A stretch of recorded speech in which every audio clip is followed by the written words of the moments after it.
Hi there. In this video we're going to show you how you can see the source for almost any web page, the HTML behind it, just by right-clicking somewhere on the page and then choosing View Source.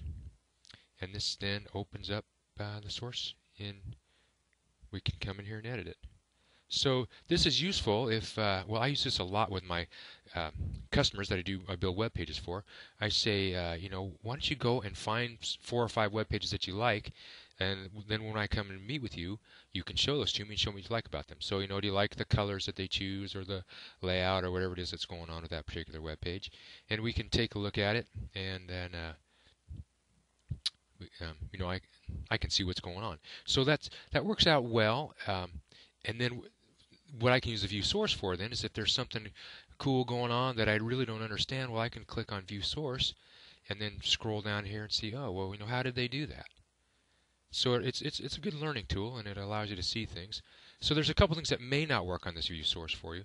First of all, and this is a flash animation I made for somebody, but if it's a flash animation and you click on it, you're going to see this about Adobe Flash Player. I'm not seeing the view source. That's because this is an animation.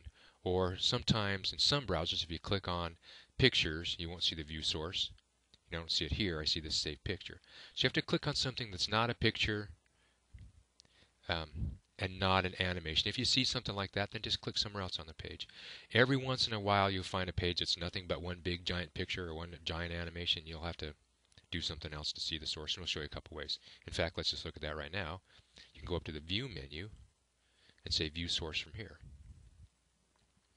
And so, just a way to look at this and see what's going on. Right now you probably can't decipher this. In fact, some pages like this one at my website, I have a program that generates this. So there's a lot of junk that's going on here that I can read it, but it might take a year or so. If it's taking class from me, like the end of the year, you'll be able to understand a lot of what's going on with this. So the other thing to watch out for is not every browser says View Source. In fact, Chrome. Let's try Chrome here and see what they say. If you right-click on it, they say View Page Source, not just View Source. Firefox, I think, says something else. They're all similar, but different in what they say. Firefox, you right-click, says View Page Source, and we can come up here from the View menu and say Page Source. Opera might say something different. So it'll be there.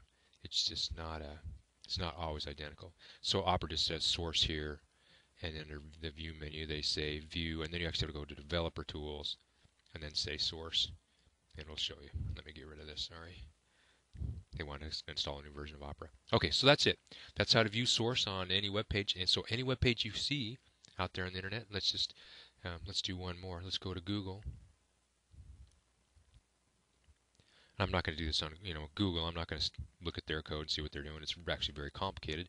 Pretty simple page, but when you look at it here, there's a lot of stuff going on. So anyway, that's viewing page source. It's a good tool to help you. Again, if you're looking at pages, you want to see how they're doing something, use that for a learning tool.